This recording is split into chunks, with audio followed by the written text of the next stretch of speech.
Hello, in this video I'm gonna show you how you can check serial number of your Beats Flex earphones.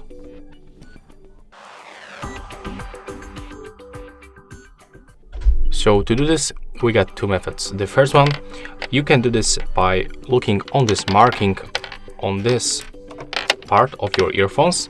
Let me just zoom in to show you how it looks. Okay, as you can see right now, we can catch focus and the serial number appears in this place. I hope that right now you can see that. Let's catch focus one more time. Yeah, that's the serial number. And the second method, we can also do this by going to the settings.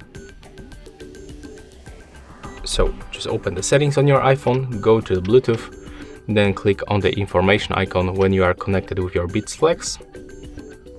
And when you scroll down, you will find serial number in this place. So it of course works for any iOS device like iPads or iPhones. So yeah, that's all for this video. Hope you like it.